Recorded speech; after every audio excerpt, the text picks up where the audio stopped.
السلام علیکم، میں ہوں آپ کی وائس آف میشا ارسلان۔ کیسے ہیں آپ؟ آئی ہوپ آپ لوگ ٹھیک ہوں گے، خیر خیریت سے ہوں گے۔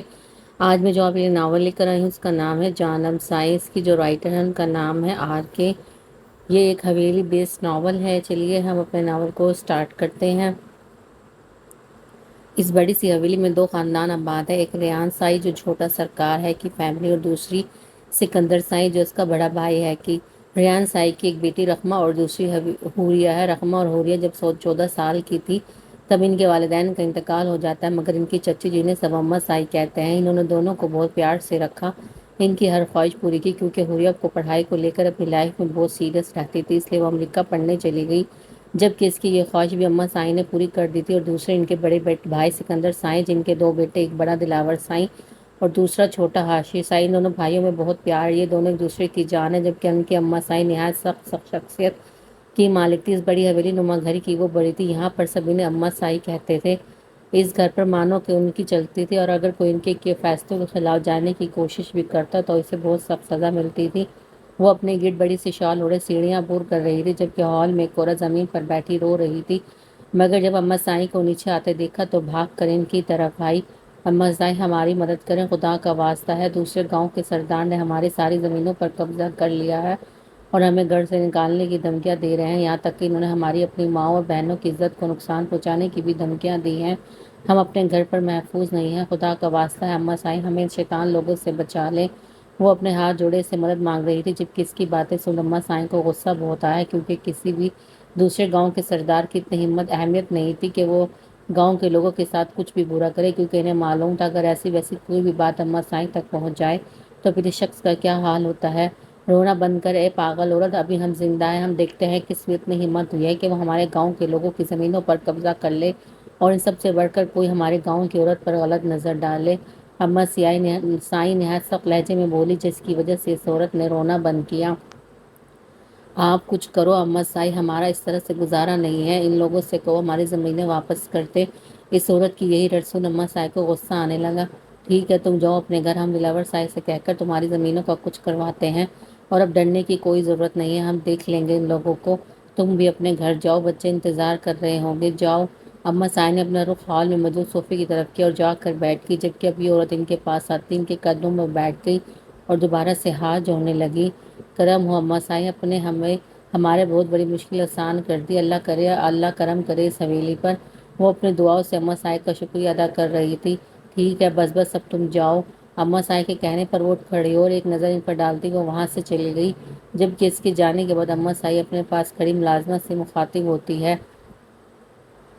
دلاور سائی کدھر ہے؟ صبح سے نہیں دیکھا میں نے، اماں سائی کے سوال پر ملازمہ نے سر جھکائے جواب دیا۔ اماں سائی، وہ ہاشمی سائی کے ساتھ دوسرے گاؤں کے سردار کو ملنے گئے ہیں، کیونکہ آپ سے ملاقات کے پہلے وہ دلاور سائی سے مل چکی تھی اور اپنی پریشانی بیان کر چکی تھی، اس لیے دلاور سائی اور چھوٹے سائی دوسرے گاؤں گئے ہوئے تھے۔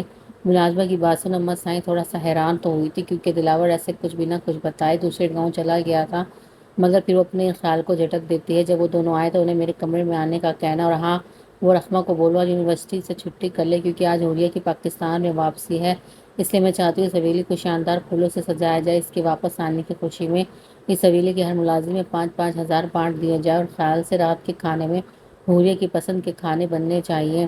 اماں سائی اپنا حکم سنا رہی تھی، جس پر ملازمہ نے سر جھکایا، عمل کیا اور وہاں سے چلی گئی، جبکہ اس کے جانے کے بعد رخمہ تیزی سے سیڑھیاں عبور کرتی، بھاری سانس کرتی ان کے پاس آئی اور انہیں بازو سے پکڑتی کھڑا کرتی ان کے گلے ملتی ہے۔ اماں سائی، آج ابھی واپس آ رہی ہے، آپ کو پتہ ہے میری ابھی ان سے بات ہوئی ہے، وہ کہہ رہی تھی انہوں نے آپ سب کو سب سے پہلے بتایا تھا اپنے واپس آنے کا، مگر آپ نے مجھے نہیں بتایا، کیوں؟ مگر خیر، میں تو بہت ہی زیادہ خوش ہوں کہ میری بہن واپس آ رہی ہے۔ اس کے چہرے سے خوشی صاف جھلک رہی تھی کہ وہ اس وقت اس قدر خوش ہے۔ میں تمہیں بتانے ہی والی تھی، مگر حوریہ نے منع کیا تھا کہ وہ خود تمہیں بتائے گی، مگر خیر چھوڑو، یہ بتاؤ کچھ کھایا بھی ہے کہ نہیں، یا پھر یوں ہی بھوکے پیٹ خوشی سے پاگل ہوتی جا رہی ہو؟ نہیں اماں سائی، مجھے تو بھوک ذرا سی بھی نہیں لگی، میں تو بہت خوش ہوں آپ ہی کے آنے پر، اس لیے میں تو جا رہی ہوں کچن میں آپ ہی کی پسند کی بریانی بنانے۔ رخمہ اپنی بات مکمل کر اپنا رخ کچن کی طرف کرتی ہے، جبکہ اماں سائی صوفے پر بیٹھتی نفی میں سر ہلاتی ہے۔ تمہیں اچھے سے معلوم ہے سرکار کہ ہمارے گاؤں کے لوگوں کو اگر ذرا سی بھی پریشانی ہو تو ہم اس پریشانی کی جڑ ہی کاٹ دیتے ہیں۔ تم نے جس عورت کی زمین پر قبضہ جمایا ہوا ہے، اس کی زمین کو چھوڑو، کیونکہ یہی اچھا ثابت ہوگا تمہارے لیے۔ دلاور نہایت سخت اور رعب دار لہجے میں بولا، جبکہ سامنے موجود شخص تھوڑا چونکا۔ اور تم بھی اچھے سے جانتے ہو دلاور صاحب کہ جس چیز پر ہمارا دل آ جائے وہ ہمیشہ کے لیے ہماری ہو جاتی ہے۔ وہاں پر موجود حاشر جو کب سے شخص کی ہٹ دھرمی دیکھ رہا تھا، وہ زمین نہیں چھوڑے گا۔ اس کی بات سن حاشر کا پارا ہائی ہوا۔ اس نے فوراً سے اٹھ کر اس کی قمیض کا کالر پکڑ لیا۔ جب دلاور صاحب کہہ رہا ہے کہ اس کی زمین چھوڑے تو بات سمجھ میں نہیں آتی کیا تجھے؟ حاشر اونچی آواز میں بولا۔ چھوڑو مجھے، وہ اپنے کالر کو آزاد کرواتا بولا، جبکہ حاشر اس کے کالر کو چھوڑتا سرخ آنکھوں سے اس کی طرف دیکھتا ہے۔ اگر ہم چاہیں تو تیرے گھر میں ماتم کا ماحول بنا سکتے ہیں، مگر ہم نے کبھی ایسا کرنا سیکھا ہی نہیں۔ مگر اگر تو ابھی ابھی اپنی حرکتوں سے باز نہ آیا تو پھر مجھے یہ بھی کرنا ہوگا۔ اور ایک بات یاد رکھنا سرکار، حاشر صاحب کسی سے نہیں ڈرتا۔ وہ اسے خوف میں مبتلا کر گیا تھا، جبکہ وہ اس کی باتیں سن فوراً سے بول پڑا۔ ایسا مت کرنا، ہم چھوڑ دیں گے اس کی زمین، تم بس ہمارے گھر والوں کو کچھ مت کہنا۔ وہ ڈرے ہوئے لہجے میں بولا، جبکہ دلاور اٹھ کھڑا ہوا اور اس کے کندھوں پہ ہاتھ رکھ کر ایسے جھاڑا جیسے دھول لگی ہو۔ بہت اچھے سرکار، جو کہا ہے ویسا کر کے بھی دکھانا، ورنہ جیسا ہم نے کہا ہے ہم بھی وہ کر کے دکھائیں گے۔ دلاور اس کے کاندھے پر ہاتھ رکھے تھپتپی دیتا، جبکہ حاشر اس کا کالر چھوڑتا ہے۔ مگر دلاور نے ایک نظر اس دروازے پر ڈالے اور اپنا خود باہر کی طرف کیا، جبکہ اس کے پھوپھو حاشر اس کے پیچھے حاشر چل رہا تھا۔ وہ اپنے جیب کے پاس آتے ہی اس میں بیٹھ کے، جبکہ دلاور نے روک آواز میں گاڑی چلانے کو کہا۔ واؤ بھائی، داد دینی پڑے گی آپ کی، تو کیا سمجھایا اپنے آپ نے اس کو؟ حاشر دلاور کو دیکھتے خوش ہوا، جبکہ وہ اس کی بات کا آگے سے کوئی جواب نہیں دیتا بلکہ مسکرا دیا تھا۔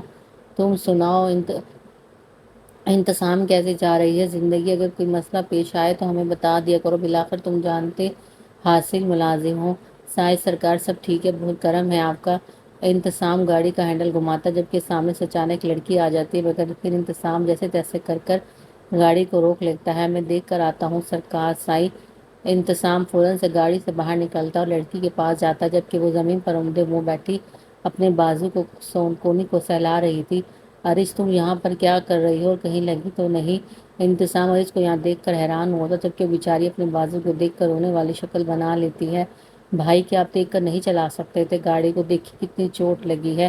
ارج کھڑی ہو گئی، جبکہ اس کے کھڑے ہونے پر دلاور کی نظر بے اختیار اس پر پڑی، اور بس دلاور تو آنکھیں ٹکائے سے ہی دیکھنے لگا، جبکہ ساتھ بیٹھا حاشر اس کی طرف دیکھتا حیران تھا، مگر پھر موقع محل دیکھ کر مسکرا دیا۔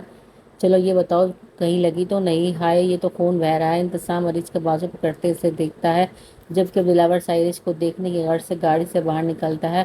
وہ پٹیالہ شلوار اور شارٹ کرتے میں تھی، جبکہ اس کے بالوں کی چوٹیاں بنی ہوئی تھی۔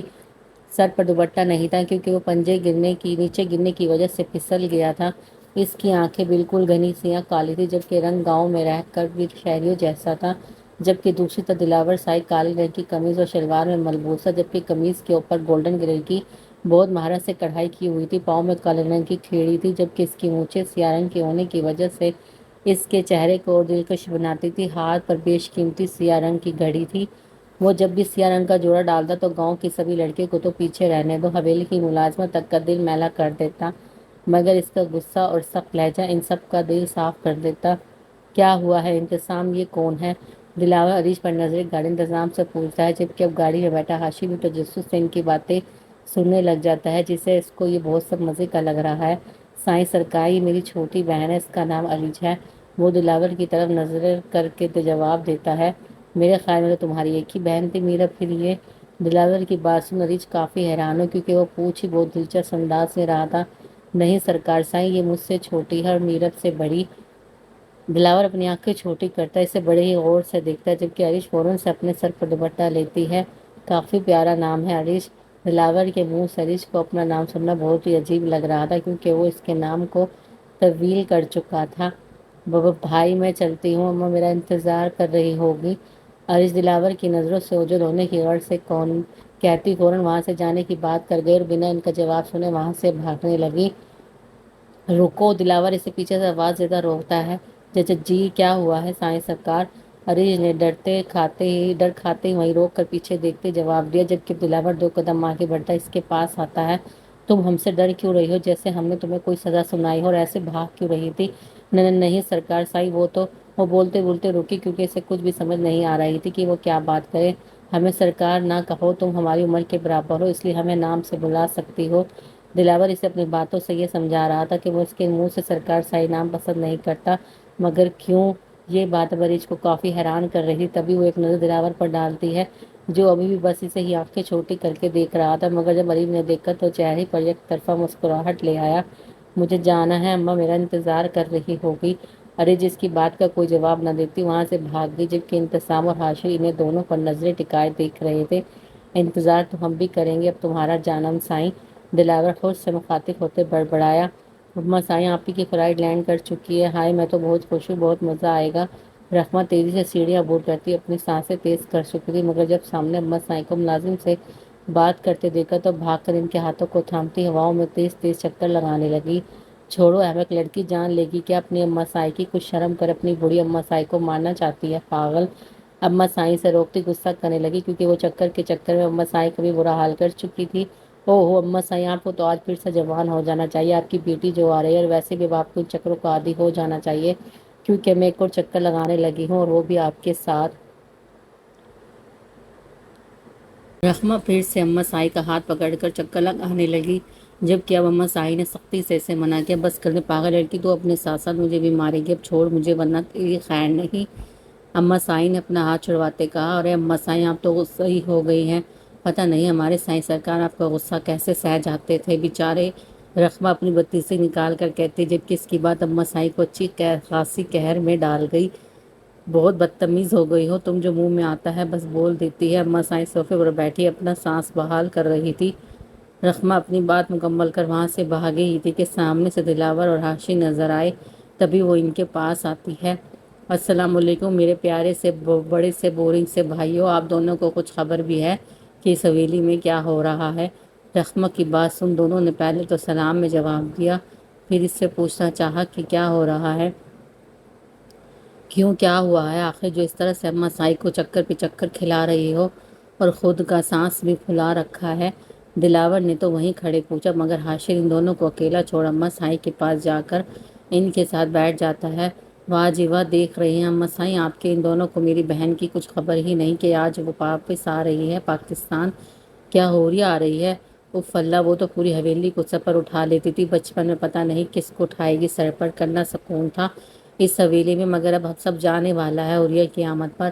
حاشی رقم کی بات سن فوراً سے بول پڑا، مگر اس کی بات رقمہ کو تیش دی گئی، جسے دیکھتا دلاور رقمہ کے کندھوں پر ہاتھ پھیلاتا اسے اپنے ساتھ لگاتا ہے۔ ارے میری چھوٹی سی جان، ہمیں پتہ ہے کہ آج حوریہ واپس آ رہی ہے، وہ تو بس حاشر تم سے نوک جھوک کرتا رہتا ہے، تمہیں پتہ تو ہے کتنا تنگ کرتا ہے یہ سب کو، اور کیسا ہے یہ۔ آپ ٹھیک کہہ رہے ہیں بھائی، یہ ہے ہی بہت برے، مگر خیر آپ ہی نے کہا ہے جس سے بھی مجھے لینے آنا ہے اسے ایئرپورٹ پر بھیج دیں تاکہ میں گھر آ جاؤں۔ رقمہ کے کہنے پر دلاور نے فوراً سے عاشر کی طرف دیکھا، جس کا مطلب عاشر اچھے سے سمجھ گیا تھا۔ بھائی ایسے کیوں دیکھ رہے ہیں؟ میں نے نہیں جانا، میں ابھی تھکا آ رہا آپ کے ساتھ آیا ہوں، تو میں اس کو کیوں لینے جاؤں، وہ آ جائے گی، آپ کسی ڈرائیور کو بھیج دیں پلیز۔ عاشر کی بات سن رقمہ ہنسی نہ روک سکی۔ اب تو تم ہی جاؤ گے حوریہ کو لینے، اس لیے اب جاؤ، وہ کیا سوچتی ہوگی، اس کے گھر آنے کی خوشی کسی کو بھی نہیں، میں نہیں چاہتا کہ تمہارے نہ جانے پر تمہیں سزا دوں، اس لیے اب جاؤ، کوئی بہانہ نہیں۔ دلاور سخت لہجے میں بولا، جبکہ اب حاشی صوفے سے اٹھ کھڑا ہوا، وہ اپنا رخ باہر کی طرف کرتا جانے ہی لگا تھا کہ پیچھے سے رقمہ نے اسے آواز دی، عاشق بھائی، اگر آپ کو پہچان نہ سکی تو آپ نے گھبرانا نہیں، کیونکہ آپ تو مجھے بھی کبھی کبھی آپ کوئی اور ہی مخلوق لگتے آئے ہیں، ہا ہا ہا۔ رقمہ کی بات سن دلاور اپنی ہنسی نہ روک سکا، تبھی وہ رقمہ کا ساتھ دیتا ہنسنے لگا، جبکہ عاشر وسیلہ بنا وہاں سے باہر چلا آیا۔ آنے دو اس حوریہ کو، کیا سمجھا ہوا ہے ان سب نے مجھے کہ میں حاشر سائز کا ملازم ہوں جو اسے ایئرپورٹ لینے جاؤں؟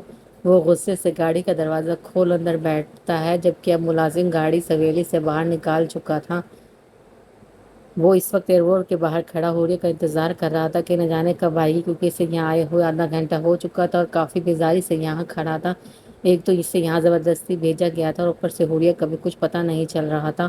تبھی وہ اپنی بیزاری کو دور کرنے کی غرض سے اپنی جیب سے سگریٹ کی ڈبی نکال کر ایک سگریٹ کو جلا کر اپنے ہونٹوں پہ رکھ کش بھرنے لگا۔ اب اس نے دو ہی کش بھرے تھے کہ سامنے سے آتی ایک لڑکی نظر آئی۔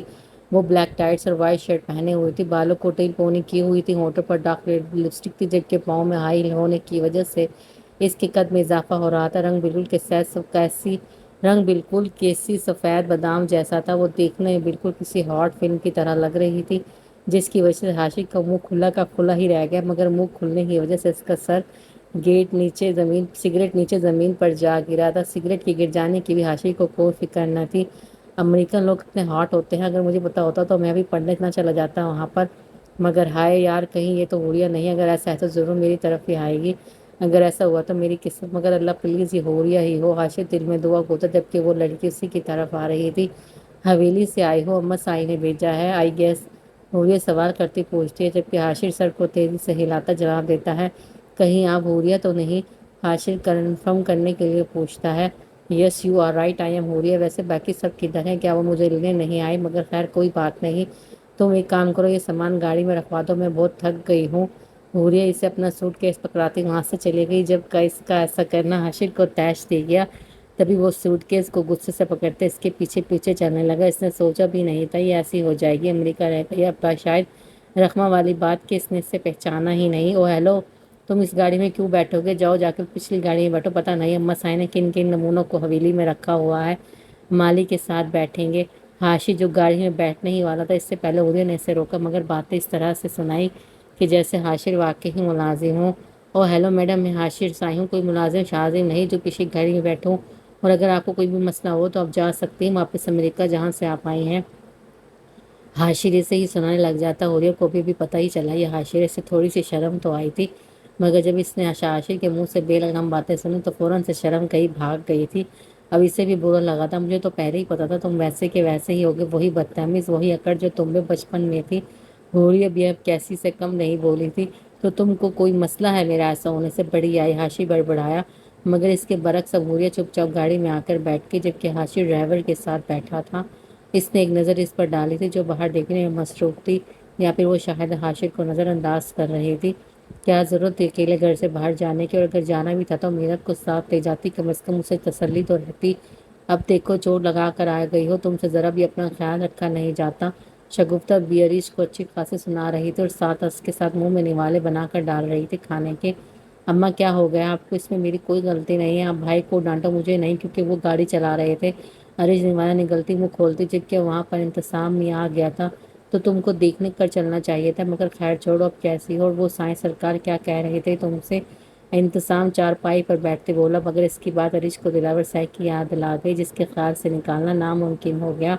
نہ جانے انتظام کوئی سوال کب سے کھٹک رہا تھا کہ دلاور صاحب نے اس سے کیا پوچھا تھا۔ میں کچھ پوچھ رہا ہوں ارج تم سے۔ انتظام کی آواز ارج کو واپس ہوش کی دنیا میں لائی۔ نہیں نہیں نہیں بھائی، کچھ بھی نہ تو نہیں، وہ ہڑبڑا کر بولی تھی، وہ بس گھر والوں کا پوچھ رہے تھے۔ ارج کی بات سن کر انتظام مطمئن کر گئی۔ ٹھیک ہے، اچھا یہ بتاؤ یونیورسٹی کیسی جا رہی ہے تمہاری؟ سب ٹھیک تو ہے؟ کسی چیز کی کمی تو نہیں؟ انتظام نے چرپائی پر پڑی چنگیر سے روٹی کا نوالہ بنا کر منہ میں رکھا۔ نہیں بھائی، کسی چیز کی ضرورت نہیں، الحمدللہ سب ٹھیک ہے، اب میں چلتی ہوں، مجھے بہت کام ہے کرنے والا۔ ارج اپنی بات کے مکمل ہونے پر وہاں سے چلی گئی، جبکہ اس کا جانے کا مقصد صرف ایک ہی تھا، وہ صرف دلاور کا کوئی ذکر نہ کرے، یا پھر وہ اس کو تنہا یاد کرنا چاہتی تھی۔ رات کے 8 بجے گاڑی ایک شاندار حویلی کے سامنے آ رکی تھی۔ اس حویلی کی سجاوٹ سے یہ معلوم ہوتا تھا کہ کسی پی ایم نے آج بھی یہاں پر آنا تھا، مگر وہ پی ایم حوریہ تھی۔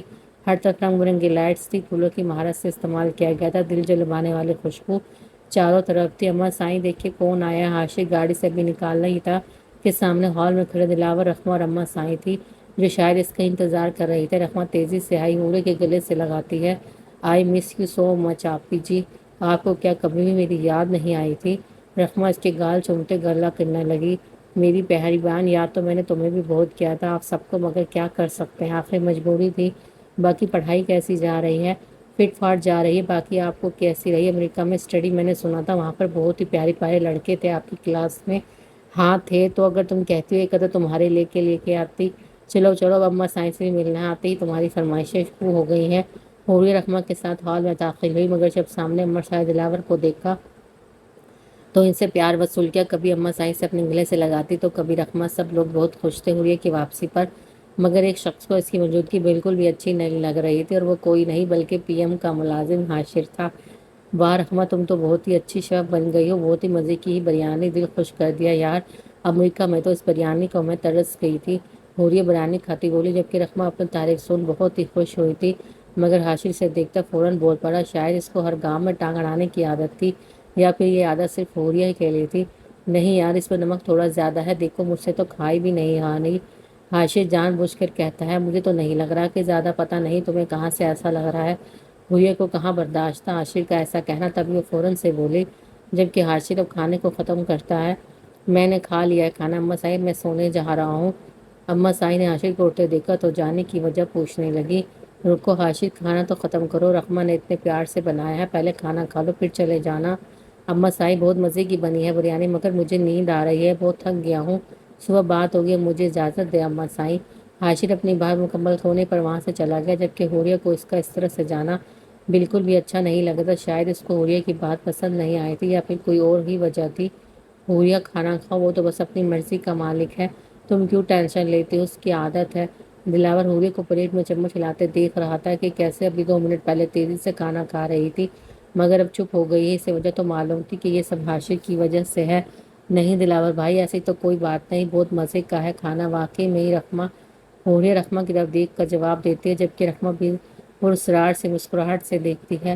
حاشر اپنے کمرے میں آتا بیڈ پر اپنی سیاہ شال پھینکتا لیٹ گیا، جبکہ وہ چہرہ اوپر چھت کی طرف تھا۔ سمجھتی کیا ہے خود کو، مجھے باتیں سنائے گی، دیکھتا ہوں کیسے بچوں کی مجھ سے، اگر تمہارا جینا حرام نہ کیا تو پھر میرا نام بھی حاشر سائیں نہیں۔ اب بس کل کا انتظار ہے۔ ہائے امریکن چھنکتا، ہا ہا ہا۔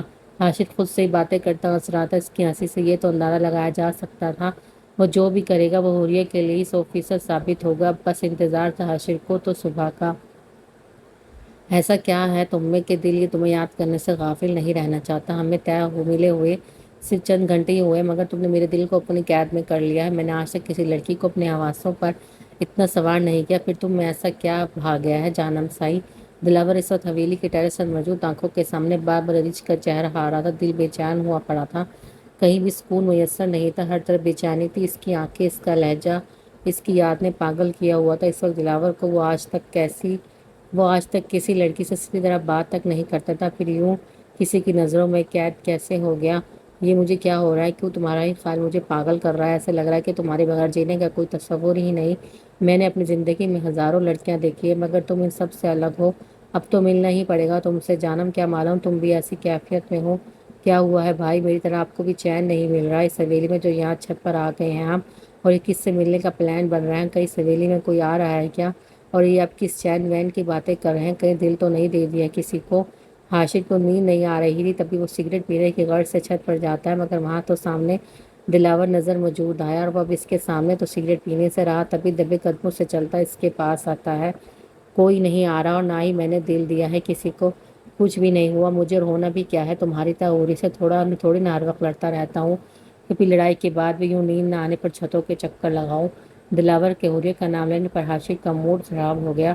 بھائی بس کر دے، چلے ٹھیک ہے میں حوریہ سے لڑتا ہوں، مگر اب کس کے خیالات میں کھوئے ہوئے تھے بتائے نہ، کہیں وہ ارج تو نہیں؟ اف اللہ، اب تو بھابھی ارج کہنا پڑے گا، معاملہ دل دا ہے۔ حاشر نہ سمجھی میں بولا تھا کہ اس کی سمجھ دلاور کو اچھے سے آ گئی تھی۔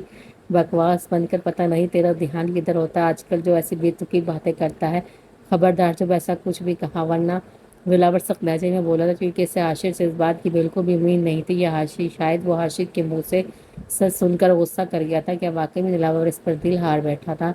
ٹھیک ہے یہیں پر رہے، میں تو چلتا ہوں اپنے کمرے میں، کیا پتہ نیند ہی آ جائے، اور ہاں جو میں نے کہا ہے اس پر تھوڑا سا غور کرنا سائیں سرکار، کیا پتہ بھی آپ کو بھی نیند میسر ہو جائے، چین والی اور سکون کی، ہا ہا ہا۔ وہ آنکھ مارتے کہتا ہے، اس کا انداز کافی لطف اندوز تھا، مگر تبھی حاشر دلاور کی طرف کمر کرتا سیڑھیوں سے نیچے چلا گیا، جبکہ دلاور اس کی باتوں کی عکاسی کرنے لگا۔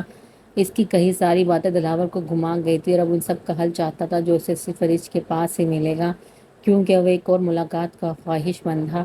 ارج بس بہت ہو گیا، میں نے اماں سے کہنا ہے کہ وہ تمہارے گھر رشتہ بھیجے، آخر کب تک یوں ہی چلے گا؟ کل کو کوئی بھی اگر رشتہ لے آتا تمہاری اماں تو بھاگ کر دیں گی، جو میں نہیں چاہتا۔ طاہر تم صبر نہیں کر سکتے تھوڑی دیر کے لیے؟ ابھی میری پڑھائی ختم نہیں ہوئی، جب تک پڑھائی ختم نہیں ہوتی تب تک اماں میرا کہیں رشتہ طے نہیں کرے گی۔ ارج اور طاہر اس وقت چھت کے بنیرے کے ساتھ ٹیک لگائے باتیں کر رہے، جبکہ ارج اب سیدھی ہوتی بیٹھی ہے۔ اور کتنا انتظار کروں میں؟ پورے 2 سال ہو چکے ہیں، وہ انتظار نہیں ہوتا، میں ایک بار شادی کر لیں پھر دیکھ کر، میں تمہیں پڑھنے سے منع نہیں کروں گا، خود چھوڑ کر آیا کروں گا یونیورسٹی۔ طاہر اس کے قریب آتے بولا، مگر ارج جب اپنی تھوڑی گھٹنوں پر رکھتی بولی، اچھا ٹھیک ہے بھیج دینا اپنی اماں کو، میری اماں کے پاس آ جائے گا تمہارے دل کو بھی سکون، جب وہ صاف صاف کہہ دے گی کہ ابھی ہم نے ارج کی شادی کا کچھ سوچا ہی نہیں۔ ارج بھاری آواز نکال رہی تھی، جبکہ اب کی بار طاہر مسکرا دیا، شادی تو تمہیں کرنی ہی ہو رہی ارج، وہ بھی مجھ سے؟ میں بھی دیکھتا ہوں کون انکار کرتا ہے میرے بھیجے رشتے سے۔ طاہر اب اٹھ کھڑا ہوا تھا۔ جا رہے ہو ابھی سے؟ عارش فوراً سے بول پڑی تھی۔ ہاں، اگر جلدی جاؤں گا تبھی تو جلدی آؤں گا تمہیں لینے کے لیے، اس لیے اپنا خیال رکھنا، میں چلتا ہوں۔ طاہر عریش کی طرف توجہ سے دیکھتا وہاں سے چلا گیا، جبکہ عریش جب بھی چھت سے نیچے آئی تھی اور ہال میں بچھی چارپائی پر آ کر لیٹ گئی، مگر چہرہ آسمان کی طرف تھا جہاں سے چاند کی روشنی دل کو سکون دیتی ہے۔ وہ آنکھوں کو بند کرتی لمبا سانس لیتی ہے، مگر تبھی اچانک دلاور سائی کا چہرہ نظر آیا۔ عریش تو ان سے دور ہی رہنا، پتہ نہیں کیسے انسان ہے، مجھے تو ان کی شکل سے ہی ڈر لگتا ہے۔ پتہ نہیں بار بار میں انہیں کو کیوں سوچ رہی ہوں، نہیں اب مجھے اچھے اچھے سے خواب دیکھنے ہیں۔ آنکھوں کو جڑ سے کھولتی عریش خود سے ہی باتیں کرتی خود کو تسلی دے رہی تھی، جبکہ وہ اپنی آنکھیں بند کرتی گہری نیند سو گئی تھی۔ ایک طرف چاند نے عریش پر روشنی کی ہوئی تھی تو دوسری طرف دلاور پر۔ دونوں کے چہرے پر روشنی کی بےتاب سے چمک رہے تھے، مگر دلاور ابھی ابھی بس عریش کی یاد میں قید تھا۔ یہ کیسا روک لگنے والا تھا دلاور سائی کو جو وہ خود بھی نہیں جانتا تھا؟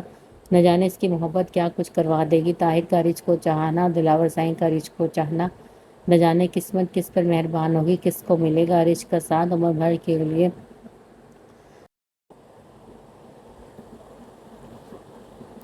اما سائیں میں لیٹ ہو رہی ہوں، یونس صاحب بھائی کو بولے مجھے یونی چھوڑ آئے، آگے ہی 10 منٹ لیٹ ہو چکی ہوں اور جاتے جاتے بھی آدھا گھنٹہ لگ جائے گا۔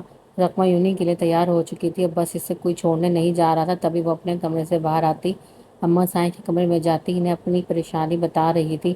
میری بچی حاشر کو بولو وہ تمہیں چھوڑ آتا ہے، اما سائیں نے بیڈ پر بیٹھے بیٹھے ہی کہا، مگر اب رقمہ تھوڑی سی آگے بڑھی۔ اما سائیں حاشر بھائی مجھے کہیں نظر نہیں آ رہے، پتہ نہیں کدھر ہے، اور اوپر سے میں لیٹ بھی ہو رہی ہوں، آپ کچھ کریں، میں یونی سے ہرگز چھٹی نہیں کرنا چاہتی، پلیز اما سائیں۔ رقمہ نے بہت معصومیت سے کہا، جبکہ اس کمرے کے میں حوریہ بھی داخل ہوئی تھی۔ اس نے آج پھر سے جینس اور شرٹ پہنی ہوئی تھی، مگر اس کے برعکس رقمہ نے یونی کا سفید لباس پہنا ہوا تھا۔ حوریہ کو انہوں نے کئی بار کہا اپنا لباس تھوڑا سا بدلو، مگر وہ امریکہ میں رہتی اب ان چیزوں کی عادی ہو چکی تھی۔ آپی کیا آپ نے عاشر بھائی کو دیکھا ہے کہیں پر؟ رقمہ نے حوریہ سے سیدھا سوال کر ڈالا، جس کا جواب حوریہ کے پاس بھی موجود نہیں تھا۔ نہیں تو کیا، کیوں کیا ہوا ہے، گھر چھوڑ کر بھاگ گیا ہے؟ حوریہ نے مسکراہٹ دبائی۔ آپی ایسی بات نہیں ہے، دراصل مجھے وہ یونی چھوڑنے جاتے ہیں، مگر آج پتہ نہیں کدھر غائب ہو گئے ہیں۔ او اچھا، مجھے لگا کوئی بھی کام اچھے سے نہیں کرتا، مگر ہم یہ بھی ٹھیک ہے۔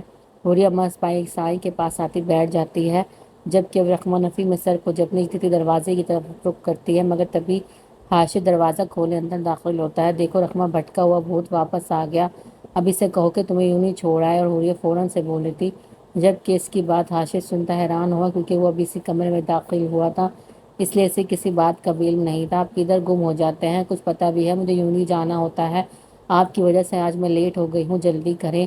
رقمہ کمرے سے باہر نکل چکی تھی، جبکہ حاشر ایک نظر حوریہ پر ڈالتا ہے جو اسے آنکھوں کے اشارے سے باہر کا دروازہ دکھا رہی تھی۔ دیکھ لوں گا، تمہیں بھی امریکن چھنکناتا نہ ہو تو۔ حاشر دل میں بڑبڑایا تھا، مگر تبھی وہ اپنی مونچھوں کو بل دیتا باہر نکل آیا۔ میری پیاری سی چھوٹی سی خمابردار بہن، تم آج ڈرائیور کے ساتھ چلی جاؤ، مجھے کچھ کام ہے پلیز۔ رقمہ کو حاشر نے پیچھے سے آواز دے کر روکا تھا، جبکہ وہ اپنا سفر اب گاڑی کی طرف طے کر رہی تھی۔ اور میں اس بات کی وجہ جان سکتی ہوں کہ آپ مجھے آج ڈرائیور کے ساتھ کیوں جانے کو کہہ رہے ہیں، اور اتنی میٹھی زبان کہاں سے استعمال کر رہے ہیں؟ مجھے تو لگتا ہے کہ اپنے رات کو واقعی میں ہی کوئی بھوت شوت دیکھ لیا ہے، جس کا اثر آپ کے دماغ اور زبان پر اچھا خاصا ہوا ہے۔ رقمہ نے اپنی بات کی تصدیق چاہی، جبکہ اس کی باتیں حاشر دانت پیستا سن رہا تھا۔ مجھے کسی بھوت شوت نے کچھ نہیں کہا، اور تاہی میں نے اسے دیکھا ہے، وہ تو بس خود دیکھو تمہاری بہن نئی نئی آئی ہے واپس حویلی، تو میں نے سوچا کہ اس کو آج گاؤں تو دکھا دوں تاکہ وہ یہاں بھی آ کر خوش ہو۔ حاشر نے اپنی رائے پیش کش کی، مگر اس کی بات سن کر رقمہ کی ہنسی کنٹرول سے باہر ہو رہی تھی۔ اوہ اچھا، تو یہ معاملہ ہے، میں بھی سوچوں کہ آج حاشر سائی کہیں بھی نظر نہیں آ رہے، مگر خیر میں چلی جاؤں گی، مگر صرف ایک شرط پر۔ رقمہ نے اپنی شرط پیش کی، مگر حاشر لفظ سنتا ہی حیران ہو جاتا ہے۔ کیا شرط ہے؟ بولو۔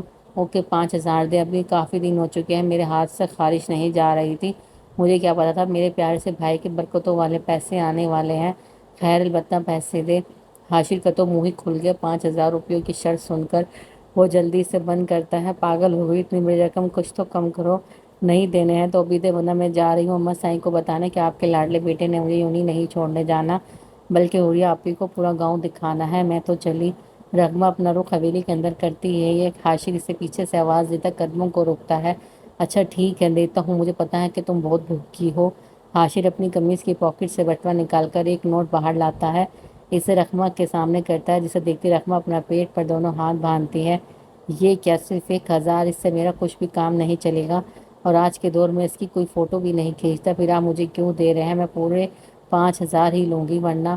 رخمہ دوبارہ سے اسے دھمکی دے رہی تھی، جسے سنتا عاشق فوراً سے اپنے بٹوے سے ایک کرارا نیا تازہ نوٹ پورے 5,000 کا رخمہ کے آگے پیش کرتا ہے، جسے پہلے تو رخمہ آنکھیں پھاڑ دیکھتی ہے، مگر پھر تو بھی آگے بڑھ کر فوراً سے پکڑتی ہے۔ تھینکس بھائی، اللہ آپ کو اور دے تاکہ مجھے آپ دیتے رہیں۔ اب جائیں جلدی سے، آپ ہی آپ کا انتظار کر رہی ہوگی۔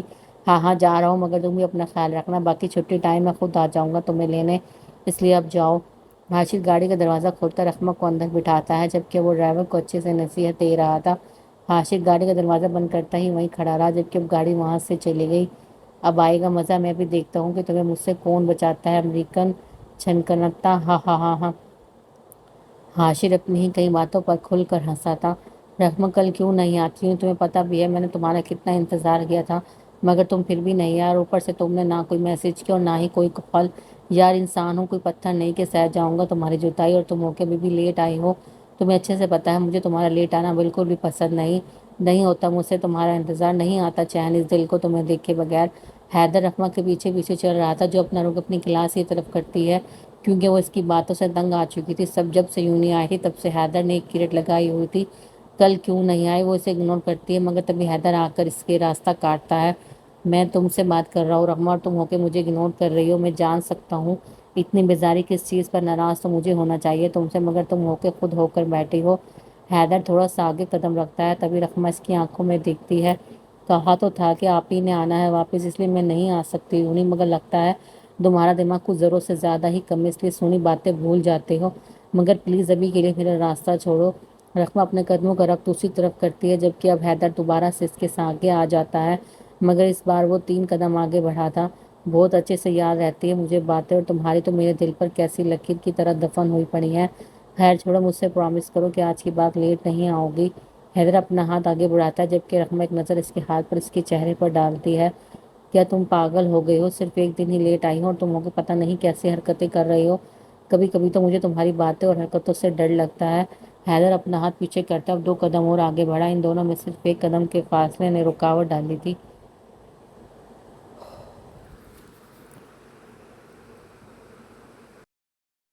رقمہ کو اس طرح سے آگے آنے پر ڈر لگ رہا تھا، کیونکہ یونیورسٹی کا ماحول تھا اور یہاں پر ایریج بھی پڑتی تھی، اس لیے رقمہ تبھی فوراً سے بات بدلتی ہے۔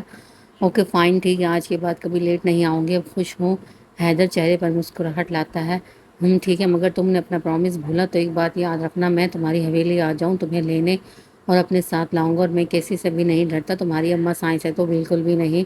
حیدر نڈر ہو کر بولا، جبکہ اس کی بات رقمہ کو ڈر دے گئی تھی، کیونکہ وہ جانتے تھے اگر اماں سائیں کو حیدر کے بارے میں کچھ بھی پتہ چلا تو پوری حویلی میں ہنگامہ برپا ہو جائے گا۔ اماں سائیں کبھی بھی یہ سہ نہیں پائیں گی کہ ان کے سائے میں یہ سب ہوتا ہے۔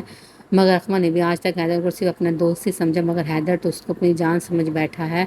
نہیں نہیں نہیں حیدر، تم نہیں آؤ گے حویلی، ورنہ اماں سائیں ہم دونوں کو زندہ زمین میں گاڑ دے گی، جو میں بالکل بھی نہیں چاہتی۔ تمہیں اپنی زندگی کی کوئی فکر نہیں، مگر مجھے زندہ رہنے دو، اس لیے یہ فضول کی ضد کبھی مت کرنا۔ اب چلو، کلاس میں آگے ہی لیٹ ہو چکی ہوں۔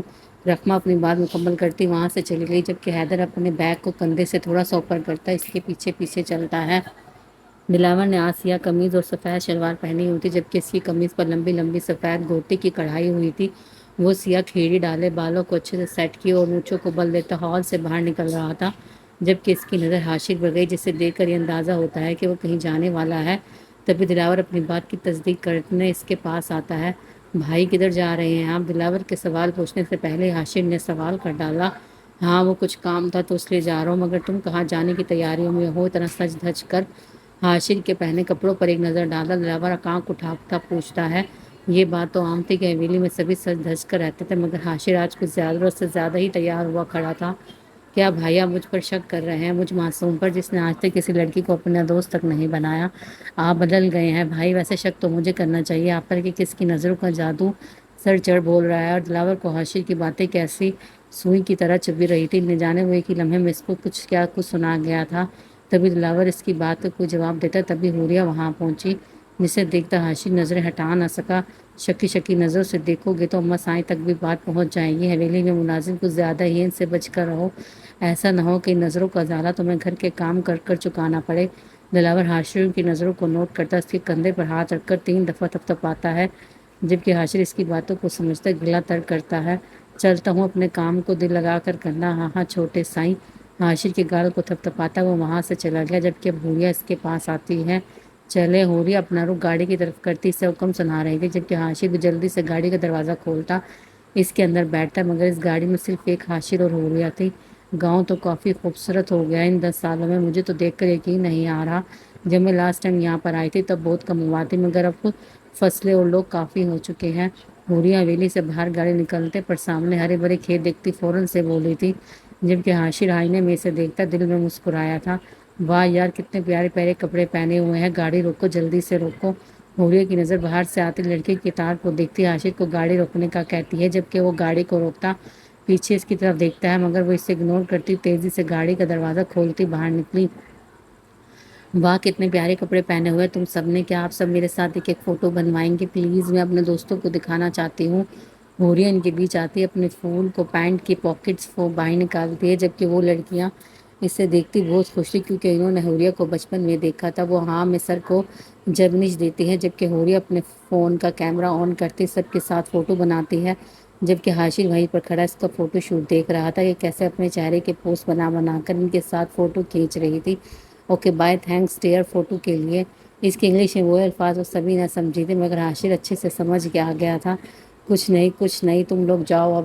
حاشر حوریہ کا ہاتھ پکڑتا ان لڑکے کو یہاں سے جانے کو کہہ رہا تھا، جبکہ حوریہ اس کی حرکت کو نوٹ کرتی فوراً سے اپنا ہاتھ پیچھے کھینچتی ہے۔ یہ کیا حرکت تھی؟ وہ چہرہ خیر ان کی طرف کرتی پوچھنے لگی، کیا مطلب کیا حرکت تھی؟ ایک ہاتھ ہی تو پکڑا ہے تمہارا۔ وہ کر کر بولا، تو کیا کروں، آج تو ایسا کر لیا، اگر دوبارہ کیا تو سمجھ جانا اچھا نہیں ہوگا۔ وہ اس کو اپنی باتوں میں سخت لہجہ لاتی وارن کر رہی تھی۔ کیا کر لو گی تم؟ اگر تمہاری زندگی کا ساتھ ہمیشہ کے لیے میرے ہاتھوں میں لکھا گیا ہوگا تب بھی ایسے کرو گی؟ وہ اس کی سوچ سے پرے کہہ گیا، کیا مطلب ہے تمہارا؟ مطلب صاحب اب سمجھو یہ نہ سمجھو وہ تمہاری عقل کی بات ہے۔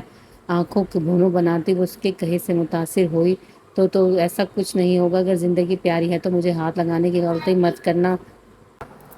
حاشر اب تنگ آ گیا تھا، نہ جانے وہ ایسا کیوں کر گیا تھا۔ معاف کر دو میری دشمن، غلطی سے پکڑ لیا تھا۔ حاشر ہاتھ جوڑتا اس سے معافی مانگنے لگا، جبکہ اس کی حرکت طنزیہ تھی۔ وہ اسے اگنور کرتی دوبارہ سے گاڑی میں آ کر بیٹھتی ہے، پتہ نہیں سمجھتی کیا ہے، خود کو امریکن چھنکناتا ہو تو۔ حاشر بڑبڑاتا گاڑی میں آ کر بیٹھتا ہے۔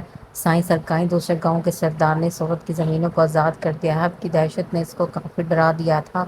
ملازم گاڑی چلاتے دلاور سے مخاطب ہوا، جبکہ دلاور نظریں باہر ٹکائے دیکھ رہا تھا۔ ہاں ہاں ٹھیک کہہ رہے ہو، اگر کوئی بھی ہماری بات نہ مانے تو ہم دھمکی کو حقیقت بھی دکھا کر کرتے ہیں۔ وہ تو بس اسے ذرا خوف دینا تھا، مگر خیر اور کتنا وقت لگے گا؟ دلاور ڈرائیور کی طرف دیکھا، جبکہ وہ نہایت احترام سے جواب دیتا ہے، سائیں سرکار بس 5 منٹ اور کافی دور ہے، شوکت کا گھر مگر تھوڑا سا راستہ رہ گیا ہے۔ ڈرائیور کا جواب سن دلاور چہرے پر مسکراہٹ لیتا ہے، مگر اب وہ دوبارہ سے اپنی نظر باہر کر لیتا ہے۔ اف یار، پتہ نہیں کتنا اور برداشت کرنا ہوگا اس امریکن چھنکتا کو۔ شکر اللہ کی ذات کا کہ 2 منٹ کے لیے جان چھوٹی ہے۔ وہ بھی یہ کہہ کر آیا ہوں کہ اپنے دوست سے ملنے آیا ہوں، جب سے آئی ہے تب سے میں نے ایک بار بھی سگریٹ نہیں لیا، مگر آج تو پی کر رہوں گا، اب جلدی سے ایک سگریٹ پی لیتا ہوں، ایسا نہ ہو کہ میرے سر پر آ پہنچے۔ حاشر ایک لمبی شاخوں والے درخت کے نیچے کھڑا تھا، جبکہ اس کا سایہ کافی زمین پر پڑ رہا تھا، تبھی وہ اپنی قمیض کی پاکٹ سے سگریٹ کی ڈبی نکالتا ایک سگریٹ کو سلگاتا ہے۔ اچھا تو میں بھی سوچوں اتنی لمبی کون سی باتیں ہو رہی ہیں اپنے دوستوں سے۔ واہ حاشر، تمہارے تو دوست بہت ہی چھوٹے ہیں، مگر خیر کوئی بات نہیں، میں اماں سائی کو تمہاری یہ پک دکھاؤں گی، تب کافی بڑے ہو جائیں گے۔ حاشر نے ابھی 2 کش ہی لیے تھے کہ تبھی حوریہ پیچھے سے آتی اس کی فوٹو کھینچ اپنا فون اس کے آگے کرتی ہے جیسے تصویر دکھا رہی ہو۔ تو تم کہاں سے آئی ہو اور یہ کیا ہے، مجھے دکھاؤ۔ حاشر پہلے تو حیران ہوا تھا، مگر پھر آگے بڑھتا اس کے ہاتھ سے فون کو چھینتا ہے۔ او ہو کیا ہو گیا ہے، کتنے پیارے لگ رہے ہو فوٹو میں، اماں سائیں کو بھی تو پتہ چلے کہ ان کا حاشر سائیں کتنا ہی پیارا ہے، ہر کام اس سے بھی پیارے کرتا ہے۔ حوریہ اپنا فون پیچھے کرتی بولی تھی، جبکہ حاشر 4 قدم آگے بڑھا تھا۔ فون دو مجھے ورنہ، حاشر سخت لہجے میں بولا۔ نہیں دوں گی تو کیا کر لو گے؟ وہ نڈر ہوتی بولی، کرنے پہ آؤں تو بہت کچھ کر سکتا ہوں، جب سے آئی ہو تب سے برداشت کر رہا ہوں۔ کتنی بے وقوف ہو تم، کیا سوچ کر تمہیں یہ خیال آیا کہ میں تمہیں گھماؤں گا، تمہارے آگے پیچھے گھوموں گا کسی نوکر کی طرح؟ میں تو تمہیں اپنے ساتھ اس لیے لایا ہوں، یہ جو تمہاری 1000 گز لمبی چلتی ہے نا، اس کو لگام لگا سکوں۔ حاشر اپنے سگریٹ کو ہونٹوں میں دباتا ہے، جبکہ وہ آنکھیں بند کرتا ایک کش بھرتا ہے۔ اس کی باتیں عوریہ کو کافی عجیب لگی، مگر وہ بھی کسی سے کم نہیں تھی۔ کس کو دھمکی دے رہے ہو؟ تو پتہ بھی ہے کہ عوریہ کون؟ آج تو برداشت کر لیا، مگر آج کے بعد بالکل بھی برداشت نہیں کروں گی، اس لیے اپنی اس 1000 گز لمبی زبان کو بند کرو۔ عوریہ کسی سے کم نہیں بولی تھی، مگر اس کی باتیں حاشر کو اچھا خاصا غصہ دلا گئی تھی۔ اپنی زبان کو بند کرو، لڑکی بہت اچھے سے جانتا ہوں تم عوریہ ہو، تبھی میرے سامنے کھڑی ہو، ورنہ جتنا تم نے مجھے برا بھلا کہا ہے، ان چند دنوں میں اس کی سزا دینے پہ آؤں تو میرے سامنے سے گزرنے پر بھی کتراتی پھرو۔ حاشر اپنی آنکھوں سے اسے خوف دے رہا تھا، مگر تبھی عوریہ اپنے فون کو آگے کرتی اسے ہی فوٹو دکھاتی جو اس نے کچھ پل پہلے کھینچی تھی۔ او ہیلو مسٹر، میں تمہارے گھر کی کوئی عام سی لڑکی نہیں ہوں جو تم سے ڈرتی پھروں، اور رہی بات میرے کترا کے گزرنے کی، وہ تو تم اب گزرو گے، کیونکہ میں اب یہ فوٹو اماں سائیں کو دکھا کر ہی رہوں گی۔ پہلے تو دل یہ معاف کر دیتی ہوں، مگر اب دل ہی نہیں کر رہا۔ عوریہ اپنے فون پر کلک کرتی ہے، جبکہ حاشر موقع پاتی فوراً سے اس کے ہاتھ سے فون چھینتا ہے۔ خبردار جو اماں سائیں کو بتایا، حاشر شفاف لہجے میں بولا، اور اگر میں نہ رکوں تو کیا کرو گے؟ عوریہ آگے بڑھتی اس کی آنکھوں میں آنکھیں ڈالتی ہے، جبکہ اس کا ہاتھ فون کو پکڑنے کے لیے حاشر کی طرف تھا، مگر حاشر اپنے ہاتھ کو اوپر کرتا ہے، جس کی وجہ سے عوریہ کا ہاتھ نہیں پہنچتا۔ بہت بدتمیز ہو تم، مگر کوئی بات نہیں حاشر، سائی نے بھی اپنی زندگی میں بہت بدتمیز لڑکیوں کو سیٹ کیا ہے۔ حاشر اپنی آنکھیں گاڑے بات کرتا ہے، ہاں ہاں لڑکیوں کو ہاں کوئی لڑکی ایک ہوگی جس کو تمہیں لڑکیوں میں شمار کر لیا ہے، آخر تم پر کون لڑکی فدا ہوئی تھی؟ ہاں ہاں ہاں۔ عوریہ اپنے پیٹ پر ہاتھ رکھتے ہنستی تھی، جبکہ حاشر حیران کھڑا تھا۔ تم واقعی میں پاگل ہو، میں نے ایسی کون سی بات کی ہے جس پر تمہارے دانت باہر نکل آئے ہیں؟ نہیں دانت نہیں بلکہ پیٹ بھی۔ ہاں عوریہ پاگلوں کی طرح ہنس رہی تھی، جبکہ حاشر کی برداشت سے باہر ہو رہا تھا۔ تبھی وہ اس کو کندھوں سے پکڑتا اپنی طرف کھینچتا ہے، مگر اس حملے کا عوریہ کو کچھ بھی علم نہیں تھا۔ تبھی وہ سیدھا اس کی آنکھوں کی تپش میں گری۔ چپ چپ، خبردار جو مجھے تمہارے دانت نظر آئے ورنہ۔ عوریہ کی نکلی بتیس سے حاشر کو زہر لگی تھی، وہ اپنے دانتوں کو ہونٹوں میں چھپاتی ہے۔ گڈ، اب اگر اماں سائیں کو کچھ بھی ہوتا ہے تو اچھا نہیں ہوگا، کاٹو اس فوٹو کو۔ حاشر عوریہ کے سامنے فون کرتا ہے، جبکہ وہ ایک نظر اس کے چہرے پر ڈالتی فون کو تھامتی ہے۔ نہیں کاٹوں گی، اب تو میں اماں سائیں کو نہیں بلکہ سب کو دکھاؤں گی، بلکہ اتنا اچھا کام میں دلاور سائیں سے ہی شروع کرتی ہوں۔ عوریہ دلاور کا نمبر نکالتی ابھی فوٹو کو سینڈ ہی کرنے لگی تھی کہ حاشر فوراً سے بول پڑا، نہیں تم ایسا نہیں کرو گی، پلیز میری بات مان جاؤ۔ حاشر جو بھی کچھ دیر پہلے شیر بنا پھر رہا تھا، اب کیسی لومڑ کی طرح شیرنی کے ترجمے کر رہا تھا، جو شیرنی کو کافی لطف دے رہا تھا، کیونکہ وہ اماں سائیں سے زیادہ دلاور سائیں سے ڈرتا تھا۔ اس نے تو ناسمجھی میں فون عوریہ کو دیا تھا کہ وہ اب تھوڑا سا تو ڈرے گی، مگر وہ تو خود پھنس گیا تھا۔ ٹھیک ہے، مگر ایک شرط پر۔ عوریہ نے اپنا مدعا رکھا، کیا ہے بولو؟ جیسے چاہیے ہوں گے، روکو میں دیتا ہوں پیسے ہی۔ حاشر اپنے بٹوے سے پیسے نکالتا ہے کہ شاید عوریہ نے پیسوں کی شرط رکھی ہو، مگر ایسا کچھ نہیں تھا، مجھے کوئی پیسے ویسے نہیں چاہیے بلکہ کچھ اور چاہیے۔ ہاں وہ دیکھ رہی ہو کیا ہے ادھر؟ عوریہ حاشر کے پیچھے اشارہ کرتی ہے، جبکہ حاشر بھی گدھے موڑ دکھتا ہے، کیا تم اب مرغیوں کو پال رہی ہو؟ ویسے تم پر یہ کام بہت سوٹ کرے گا۔ حاشر اپنی بات پر ہنستا ہے، مگر اس کے مقابل کہیں بات پر اس کی ہنسی کیسے مچھر کی طرح اڑے آ گیا۔ ہا ہا ہا، سو فنی، مجھے وہ چاہیے جو تم ابھی لا کر دو گے، اس لیے اس کو جا کر پکڑو، میرے فون سے فوٹو کو ڈیلیٹ پاؤ، ورنہ میں جا رہی ہوں دلاور بھائی کے پاس۔ عوریہ اپنا رخ دوسری طرف کرتی ہے، جبکہ حاشر اس کا بازو پکڑتا اسے روکتا ہے، کیا میں تمہیں مرغی پکڑنے والا نظر آتا ہوں؟ نہیں پکڑوں گا، تم کچھ اور بتاؤ۔ حاشر اپنا معاملہ پیش کر دیتا ہے، جبکہ عوریہ اس کا ہاتھ اپنے بازو سے ہٹاتی ہے۔ میں نے آگے بھی بولا تھا میرا ہاتھ مت پکڑنا، مگر تمہیں میری بات سمجھ میں نہیں آتی، مگر خیر کوئی بات نہیں، میں تم پر ترس کھا ہی لیتی ہوں، اصلی اب جاؤ اور اس کو پکڑو ورنہ میں تو چلی۔ عوریہ دوبارہ سے اپنا رخ دوسری طرف کرتی ہے، جبکہ پہلا تو حاشر اس کا بازو پکڑتا ہے، مگر تبھی کچھ سوچتے چھوڑ دیتا ہے، اچھا ٹھیک ہے پکڑ کر لاتا ہوں۔ حاشر اپنی بات کہہ کر وہاں سے چلا گیا، جبکہ عوریہ اس کی کمر کو دیکھتی اپنے دانتوں کو ہنسی سے روکتی ہے۔ حاشر ابھی کھیت کی طرف جا رہا تھا، ہائے میری پیاری سی مرغی، دیکھو آج تم سے ملنے حاشر سائی آیا ہے، پلیز میرے پاس آؤ میری پیاری مرغی، تاکہ میں تمہیں اپنے ساتھ لے جاؤں۔ حاشر مرغی سے باتیں کرتے اسے پکڑتا ہے، مگر وہ اس کے ہاتھ نہیں آتی۔ کیا یار تم تو اتنی اچھی ہو، پھر کیوں مجھے شرمندہ کر رہی ہو؟ دیکھو ہماری حویلی میں ایک بہت ہی ہینڈسم نوجوان مرغا ہے، تم کہو گی تو تمہاری بات چلا دوں گا، مگر ابھی کے لیے میرے پاس آ جاؤ۔ حاشر اس کے پیچھے پیچھے چکر لگا رہا تھا، جبکہ عوریہ کی ہنسی کنٹرول سے باہر تھی۔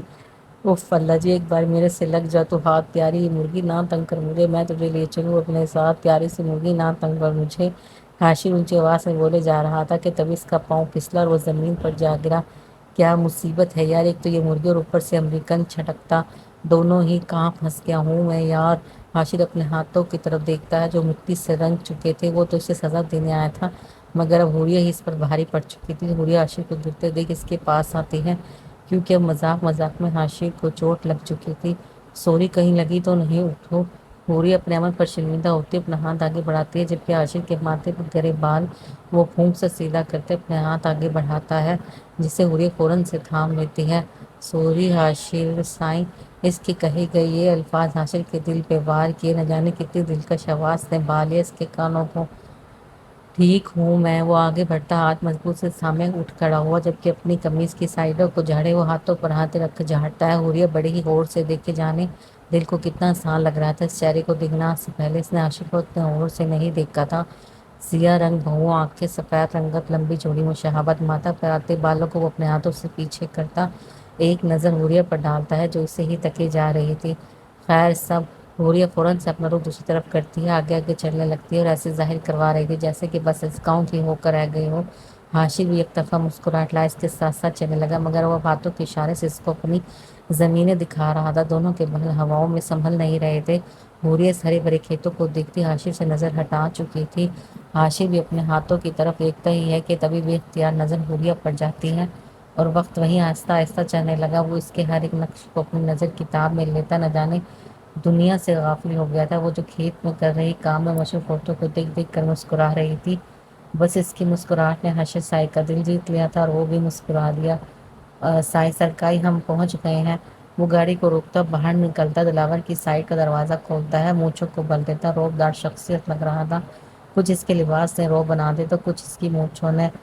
تم ادھر ہی روک کر ہمارا انتظار کرنا، دلاور ڈرائیور سے کہتا۔ اپنا رخ گھر کی طرف کرتا ہے جس پہ ایک لکڑی کا دروازہ تھا اور اس کے اوپر کنڈی بھی لگی ہوئی تھی، جسے پرانے زمانوں میں استعمال ہوتی تھی مگر وہ کھلی تھی جیسا کہ اندر جانے کے لیے آسانی ہو۔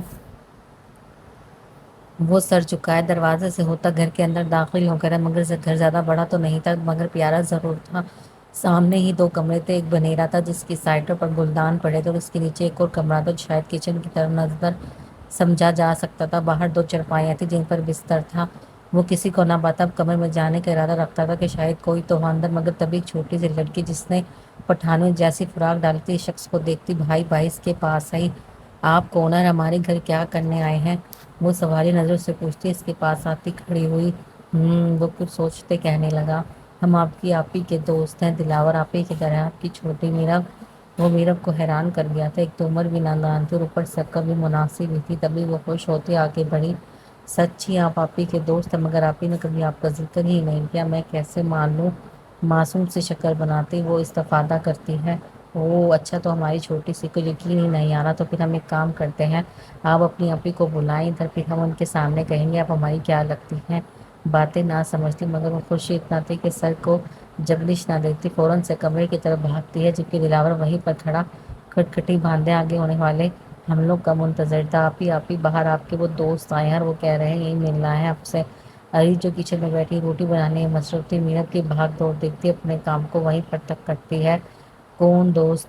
وہ اٹھتی اپنے ہاتھوں سے چہرے پر آنے والے بالوں کو پیچھے کرتی کہتی ہے، جبکہ میرب اس کے پاس آتی مسکراہٹ سے بولی، آپی کوئی دلاور نام بتا رہے ہیں، آپ جا کر دیکھ لینا، ایسا نہ ہو کہ اگر اماں نے دیکھ لیا تو جنگ گھر میں ہوگی، وہ کسی کیسی ملک میں نہیں ہوئی ہوگی۔ عریض حیران تھی کہ اس کا کوئی لڑکا دوست نہیں ہے، یہ دلاور کہاں سے آ گیا؟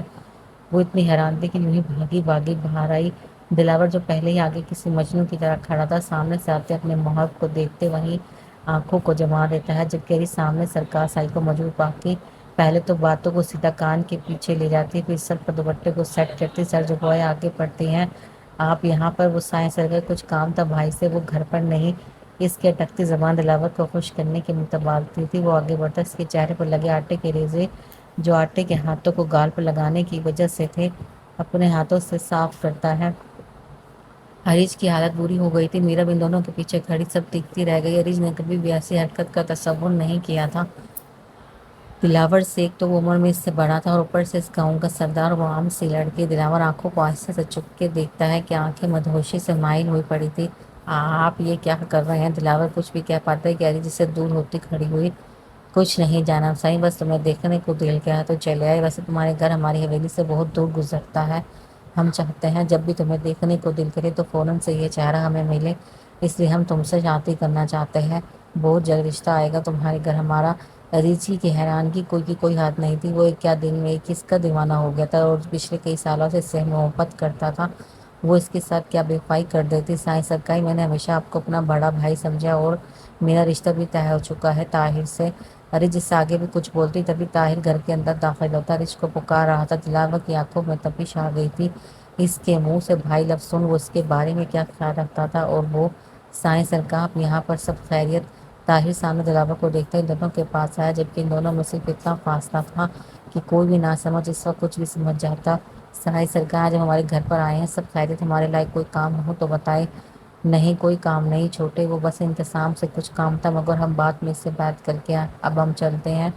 دلاور ارج کی طرف دیکھ کر مونچھوں کو بدلتا، جبکہ ارج نے مشکل سے ایک نظر اس کی طرف دیکھا تھا، مگر تبھی وہ خود کو بچاتی آنکھوں کو دوسری طرف کرتی ہے۔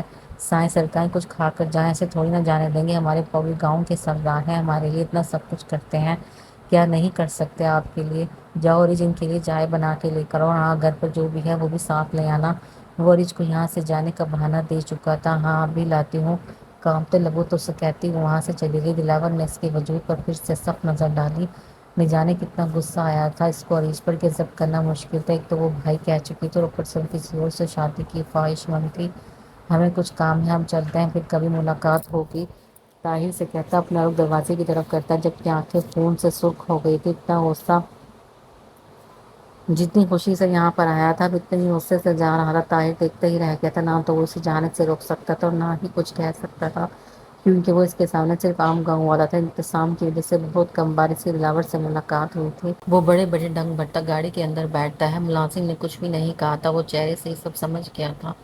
اس طاہر کی بارات اس گھر پر نہیں آنی چاہیے، کیونکہ اب ارج کا نکاح صرف ہم سے ہوگا۔ ہم بھی دیکھتے ہیں کہ کون چھینتا ہے ہم سے ہماری جانم سائی کو۔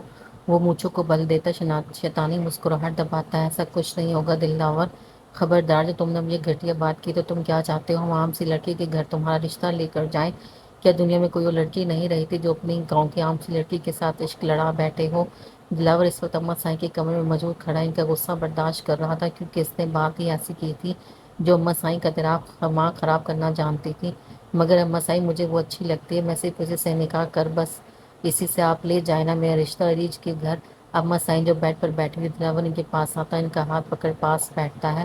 دیکھو دلاور، اگر یہ بات گاؤں والوں کو پتہ چلے کہ ہمارے بیٹے کو حویلی کے ڈرائیور کی بہن پسند ہے تو لوگ کیا باتیں بنائیں گے؟ ہم کچھ نہیں سننا چاہتے، تم اپنی اس فضول کی ضد کو بند کرو۔ وہ اپنا ہاتھ پیچھے کرتی کہتی ہے، ٹھیک ہے پھر اماں سائی، ہم بھی آپ کی اولاد، اگر اپنی ضد کو پورا نہ کیا تو پھر کہنا۔ اب تو ہمارے اور ارج کے درمیان اگر کوئی آیا تو وہ خود اپنی حالت کا ذمہ دار ہوگا، کیونکہ اب سائیں سرکار کے عشق کا سوال ہے۔ وہ اپنی شال کو روک دیکھتا دیتا اپنے کندھوں کے گرد لپیٹتے وہاں سے چلا گیا، جبکہ اماں سائیں اس کی باتیں سنتی اور بھی زیادہ غصہ ہو گئی تھی۔ تبھی وہ اس کو پیچھے سے دلاور کہہ کر روکتی ہے، مگر وہ ایک قدم بھی رکنا تو دور کی بات آہستہ نہیں رکھتا۔ تمہیں پانی کے لیے کچھ بھی کرنا پڑا تو ہم بھی ہر حد پار کر جائیں گے۔ ماتھے پر بل پڑے تھے، غصے سے سرخ آنکھیں تھی، نابی سے لبوں پر شیطانی مسکراہٹ آئی، اور وہ حویلی سے باہر نکلتا کسی کو کال کرتا ہے، رخمہ ایک بات بولو، تم برا تو نہیں مانو گی؟ ہاں کہو، کیا بات ہے؟ حیدر اور رحمت دونوں یونیورسٹی کی کینٹین میں بیٹھے کسی کونے پر ٹیبل پر بیٹھے تھے۔ وہ سب سے الگ بیٹھے تھے۔ یار مجھے تم سے کچھ کہنا ہے، پلیز تم مان جاؤ گی؟ رحمت حیران تھی کہ وہ کیا کہہ رہا ہے۔ آخر کیا کہنا چاہتے ہو؟ سیدھا سیدھا بتاؤ۔ میں تم سے شادی کرنا چاہتا ہوں، مجھے پتا ہے کہ ہم دونوں صرف دوست ہیں، مگر میں تمہیں دوست سے بڑھ کر سمجھتا ہوں۔ میں تمہارا خود سے بھی زیادہ خیال رکھوں گا، بہت چاہتا ہوں تمہیں۔ میں نے اپنی چچی سے کہا کہ وہ تمہارے گھر رشتہ لے کر جائے میرا، اور آ جائیں گی وہ۔ حیدر اپنی خوشی بتاتا رقمہ کی جان نکال گیا، کیا بکواس کر رہے ہو تم؟ ایسا کچھ نہیں ہوگا، اگر اماں سائی کو پتہ چلا تو دونوں کو مار دیں گی۔ وہ ڈرتی کہتے وہ اٹھ کھڑی ہوتی، جبکہ حیدر بھی کھڑا ہوتا ہے۔ تم اتنا ڈرتی کیوں ہو اماں سائی سے؟ وہ کچھ نہیں کر سکے گی ہم دونوں کو، اور میں تمہیں عزت کے ساتھ اپنانا چاہتا ہوں۔ پھر اس پر ڈرنا کس چیز کا؟ پاس آتے وہ اس کی کلائی پکڑتا، آنکھوں میں دیکھتے اس کے اور قریب آنے لگا۔ یہ کہ کیا کر رہے ہو؟ تو کہتی فوراً سے ہاتھ پیچھے کرتی گر دیکھتی ہے۔ دیکھو رقمہ، میں تم سے محبت کرتا ہوں، نکاح کرنا چاہتا ہوں۔ مجھے پتا ہے تمہاری فیملی میں یوں یہاں پڑھنے کی جگہ پر رشتے بنا لینا پسند نہیں ہوگا، مگر میں یہ ثابت کروں گا، محبت جہاں بھی کی جائے وہ صرف محبت ہی ہوتی ہے، اور مجھے تم سے وہی محبت ہے جس پر تم ناز کر سکو اور مجھ سے اپنا حق وصول کرو۔ یہ کیا ہے سب؟ کیوں ایسی باتیں کر رہے ہو؟ کیوں یہ سب کر تم کیا جتانا چاہتے ہو؟ آنکھیں اس حسن زادے کے چہرے پر ٹکی ہوئی تھی۔ میں کچھ بھی ظاہر نہیں کر رہا، بس یہ کہنا چاہتا ہوں مجھے تم چاہیے، ہم ایک ساتھ زندگی گزار سکتے ہیں، اور میں تم سے وعدہ کرتا ہوں کبھی بھی تمہارے قریب درد نہیں آنے دوں گا۔ آئی لو یو رحمہ۔ وہ آگے بڑھتا اپنے جذبات میں شدت لے آیا تھا، اتنا بھی خیال نہ اس کو کہ یہاں پر سبھی لوگ بس ان کو ہی دیکھ رہے ہیں۔ اس کے ایسا کرنے پر رقمہ کے وجود پر پہاڑ گرا تھا۔ حیدر اس سے دور ہوتا کہ تبھی رقمہ کے نے اس کے چہرے پر زوردار تھپڑ رسید کیا۔ وہ اس لڑکی سے ایسی غلطی کی امید نہیں رکھتی تھی۔ حیدر کا چہرہ شرم سے جھک گیا تھا۔ تمام لوگ ان دونوں کی طرف دیکھتے آپس میں باتیں کرنے لگے۔ وہیں رقمہ یہ سب برداشت نہ کرتی وہاں سے بھاگنے لگی۔ رفتار بہت تیز تھی، ایک بار بھی پیچھے مڑ کر نہیں دیکھا تھا اس نے۔ حیدر اس کو وہاں سے جاتے دیکھ اس کے پیچھے بھاگنے لگا۔ وہ اب یونیورسٹی سے باہر ہی نکلی تھی، سامنے اس کو عاشی نظر آیا کیونکہ وہ اسے گلے جانے آیا تھا۔ وہ بھی اپنے آنسو صاف کرتی خاموشی سے گاڑی میں آ کر بیٹھ جاتی ہے۔ حاشی نے پہلے نوٹ تو کیا کہ آنکھیں سرخ ہے، مگر پھر یہاں بات کرنا مناسب نہ سمجھا۔ وہ دونوں گاڑی میں بیٹھے وہاں سے چلے گئے، جبکہ حیدر وہاں پر آتا ان کی گاڑی کو دیکھ رہا تھا۔ یہ میں نے کیا کر دیا، خود کو کوستے بالوں میں انگلی پھنسائے غصہ کرنے لگا۔ وہ کیا سوچتی ہوگی میرے بارے میں، پلیز رقمہ مجھے معاف کر دو پلیز، میں ایسا نہیں کرنا چاہتا تھا، مگر نہ جانے مجھے کیا ہو گیا تھا، پچھتاوے کے سوا کچھ نہ تھا۔ نہیں میں اس کو ٹھیک کروں گا۔ جلدی سے پینٹ کی پاکٹ سے فون نکالتا وہ اپنی ماں کو کال کرتا ہے۔ امی جان پلیز، میں نے آپ سے کہا تھا نا کہ مجھے رقمہ پسند ہے، پلیز میرا رشتہ لے کر جائیں اس کے گھر، پلیز امی جان میں نہیں رہ سکتا، آپ آج ہی جا رہی ہیں بس۔ روتے ہوئے فون کو بند کرتے وہ اپنی گاڑی کی طرف چلا گیا۔ دوسری طرف خالدہ بھی نے اپنے اکلوتے بیٹے کو یوں دیر روتے دیکھا اپنا حال برا کر لیا تھا۔ ایک وہ دونوں کی تو ایک دوسرے کی زندگی تھی، گھر میں ان دونوں کے سوا کوئی نہ تھا۔ وہ خود سے عہد کرتی اپنے کمرے سے باہر نکلی تھی۔ کیا ہوا ہے تمہیں، صبح تو بہت خوش لگ رہی تھی، اب کس نے تم سے پہاڑ کھدوا لیا جو یوں مظلوم کی طرح چپ بیٹھی ہو؟ باہر نظر رکھتی رقمہ عاشی کی بات پر فوراً سے آگے دکھتی ہے جہاں وہ گاڑی کو چلا رہا تھا۔ کچھ نہیں بھائی، وہ بس آج ایک دوست تو نہیں آئی تھی تو آپ کو ایسا لگ رہا ہے؟ اوہ اچھا ایسی بات ہے، مگر تم زیادہ سوال مت کیا کرو خود پر ٹینشن کو، نہ جانے وہ کتنے مزے کر رہی ہوگی گھر پر اور تم یہاں پر ہلکان ہو رہی ہو۔ گاڑی کو سڑک کی دوسری طرف لے جاتے وہ سر نیچے کرتا آگے دیکھتا کہتا ہے۔ رقمہ کوئی جواب نہ دیتی چپ رہی۔ خیال صرف حیدر کا تھا، کیا سوچیں گی میری دوستیں جب انہیں پتہ چلے گا یہ سب تم نے مجھے میری نظروں میں ہی گرا دیا ہے، تو میں تمہیں کبھی معاف نہیں کروں گی۔ آنکھوں میں نمی بھر آئی تھی، تبھی وہ اپنی کلائی سے آنسو صاف کرتی باہر دیکھتی ہے۔ گھر آتے وہ کسی سے بھی سلام سے زیادہ بات کرتی ہی اپنے کمرے میں چلی گئی تھی۔ اماں سائیں حیران تھی کہ اس کو اچانک کیا ہوا ہے، تبھی وہ اس سے بات کرنے کے مطلب سے اس کے کمرے میں جاتی ہے، مگر حوریے کو ساتھ لے کر۔ رقمہ رونے میں مصروف ہوتے اپنی حالت بری کر رہی تھی۔ یہ کیا ہوا ہے تمہیں جو یوں چھپ چھپ کر رو رہی ہو اور ہمیں کچھ بھی نہیں بتا رہی ہو؟ سب ٹھیک تو ہے؟ کیا کچھ ہوا ہے یونیورسٹی میں، ہمیں بتاؤ رقمہ۔ اماں سائنس کو دیکھتے ہی پوچھتی ہیں۔ کچھ نہیں اماں سائیں، وہ تو آج بس کچھ طبیعت ٹھیک نہیں، باقی سب ٹھیک ہے، آپ پریشان نہ ہو، سیدھا ہوتے جواب دیتی رقمہ ان سے نظریں چراتی ہے۔ کیوں کیا ہوا ہے تمہاری طبیعت کو؟ صبح تو اچھی خاصی تھی، پھر اب کیا ہوا ہے تم یہ؟ حوریہ کہتے پاس آتے ہی آپ بھی نہ۔ رقمہ آدھی بات کرتی کمرے کے چکر لگا کر سامان کو آگے پیچھے رکھنے لگی، ہاتھوں میں جھنجھناہٹ تھی۔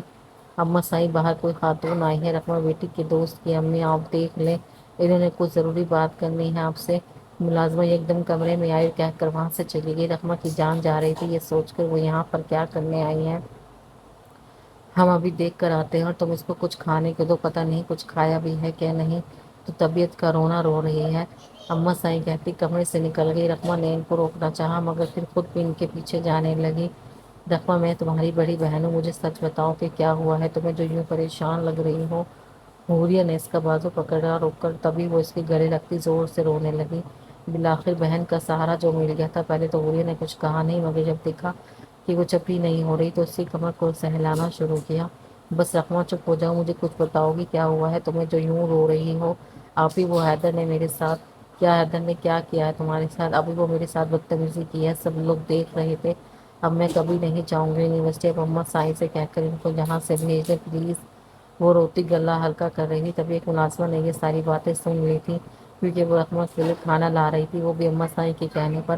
حوریہ نے آگے سے کچھ نہیں کہا تھا، وہ تو بس اس کو چپ کروانا چاہتی تھی جو وہ ہو نہیں رہی تھی۔ سیڑھیوں کو عبور کرتی اماں سائیں نیچے آئی تو سامنے ایک عورت سیاہ شال کو شانوں تک آڑے وہ صوفے پر بیٹھی ارد گرد چیزوں کو دیکھ رہی تھی۔ سلام لیتی وہ اٹھ کھڑی ہوئی تو جبکہ اماں سائیں بھی آگے سے جواب دیتی ان کو ہاتھ کے اشارے سے بیٹھنے کو کہتی ہے۔ ماشاءاللہ سے گھر بہت پیارا ہے، میں یہاں پہلی بار آئی ہوں تو اس لیے آپ مجھے جانتی نہیں ہوگی، مگر میں رقمہ بیٹیا کو اچھے سے جانتی ہوں، میرا بیٹا اور وہ دونوں ایک ساتھ پڑھتے ہیں۔ اوہ اچھا، یہ تو بہت اچھی بات ہے، پھر کیسے آنا ہوا آپ کو ہمارے گھر؟ اماں سائیں کہتی ٹانگ پر ٹانگ رکھتی ہے، دراصل بات یہ ہے کہ میں آپ کی بیٹی کا ہاتھ مانگنے آئی ہوں، اپنے حیدر کے لیے۔ مجھے امید ہے آپ انکار نہیں کریں گی۔ میں سمجھ سکتی ہوں کہ وہ دونوں ایک ساتھ پڑھتے ہیں، جس کی وجہ سے باتیں تو بنیں گی، مگر میں آپ سے وعدہ کرتی ہوں کبھی بھی رحمہ کو اپنی بہو نہ سمجھوں گی، بلکہ اپنی بیٹی ہی سمجھوں گی۔ خالدہ بی نے نہایت احترام سے کہا۔ اماں سائیں آگے کچھ پیش کرتی کہ پیچھے سے آتے ایک ملازمہ نے ان کے کان میں سرگوشی نما کچھ کہا تھا، جو وہ سنتے کسی آگ کی طرح غصہ ہو گئی تھی۔ تب بھی ملازمہ نے جو سنا اس میں 10 بڑھا کر اماں سائیں کو سنائی تھی، جو اماں سائیں کا پارا ہائی کر گئی۔ دیکھیے اب ہمارے گھر آئی، ہم بہت خوش ہیں، مگر ہمارے گھر اپنے بیٹے کا رشتہ لانے سے پہلے اسے یہ پوچھ تو لیتی کہ کیا رنگ کھلا کر آیا وہ ہماری بیٹی کے ساتھ۔ اماں سائیں ایک دم کھڑی ہوتی غصہ دکھا رہی تھی۔ دیکھیے وہ بچے ہیں اور اس نادان عمر میں یہ سب ہو جاتا ہے بچوں سے، اس لیے تو ہم رشتہ لے کر آئے ہیں۔ اچھا تو ماں کو سب بتا کر بھیجا ہے بیٹے نے؟ دیکھو بی بی، ہمارے گاؤں میں یہ کوئی عام بات نہیں، ہم جان لے لیتے ہیں اس انسان کی جس کی وجہ سے ہماری عزت نفس پر حرف بھی آیا، اس لیے اچھا ہوگا تم یہاں سے چلی جاؤ، ورنہ اپنے بیٹے کے موت کے منہ میں دیکھو گی۔ اماں سائیں فیصلہ سناتی وہاں سے چلی گئی، جبکہ خالدہ بی شرم سے سر جھکائے وہاں سے چلی گئی تھی۔ رحمہ رحمہ، وہ گرجتی آواز میں کمرے میں آئی۔ سامنے بھی رحمہ ہوری کے سینے سے لگی رو رہی تھی۔ کیا اس لیے تمہیں شہر بھیجتے ہیں ہم کہ یہ گل کھلا کر آؤ؟ کیا کر کے آئی اس لڑکی کے ساتھ؟ ارے تجھے تو ہماری عزت کا بھی خیال نہیں آیا، بے شرم لڑکی! اماں سائنس کا بازو سے پکڑتی کمرے سے باہر لاتے غصے میں بس بولے جا رہی تھی۔ حوریہ کی تو جان ہی جا رہی تھی۔ رحمہ نہ جانے کس حال میں تھی اس وقت۔ دیکھیے اماں سائیں، آپ جو سوچ رہی ہیں ویسا کچھ نہیں ہے، وہ صرف میرا دوست ہے۔ اماں سائیں چٹاخ اس کے آنسو سے نم گالوں پر اماں سائیں نے زوردار تھپڑ رسید کیا تھا۔ وہ اس کو ہال میں لاتی زمین پر گراتی ہے۔ اگر تم نے یہ سب نہیں کیا تو اس کی ماں کیوں آئی تھی یہاں پر رشتہ لے کر؟ کوئی عیاشی کی ہوگی تبھی تو وہ آئی تھی یونیورسٹی، یوں ہی کوئی نہیں آتا کسی کی بیٹی کو اپنی بیٹی بنانے۔ رحمہ حیران تھی کہ خالدہ بھی اس کا رشتہ لے کر آئی تھی۔ مجھے کچھ نہیں پتا اماں سائیں وہ کیوں آئی تھی، مگر آپ میرا یقین کریں میں نے سبیلی کی عزت پر حرف بھی نہیں لایا جس سے آپ کا سر جھک جائے۔ بس بہت ہوا لڑکی، اب ہم ایک لفظ بھی نہیں سنیں گے، دیکھتے ہیں تمہارا رشتہ اور کلمہ پڑھا کر رخصت کرتے ہیں۔ رحمہ رو رو کر آنکھیں سرخ کر گئی تھی۔ کیا یہ ہوتے ہیں اپنے جن کو اس پر یقین ہی نہیں تھا؟ ہاں یہ بات سچ ہے کہ ایک لڑکی کی عزت پر لگا ایک حرف بھی ہزاروں بری نظروں اور رسوائی کا اہل بن جاتا ہے۔ وہ زمین پر ہاتھ پھیرتی چیخ چیخ کر رو رہی تھی۔ اس کی چیخوں پکار حویلیوں میں گونجی تھی۔ رات کے 11 بج رہے تھے جب گاؤں کی سڑک پر 4 گاڑیاں اندھے منہ چلائی جا رہی تھی۔ ان میں سیاہ جیپ سب سے آگے تھی۔ وہ گاڑی میں بیٹھا مونچھوں کو بل دیتا آگے کی طرف دیکھ رہا تھا۔ آگے والی گاڑی کسی عام سے گھر کے سامنے آ کر روکی تھی۔ اندھیرے کی وجہ سے اور رات ہونے سے کسی کا اتنا دھیان نہیں تھا۔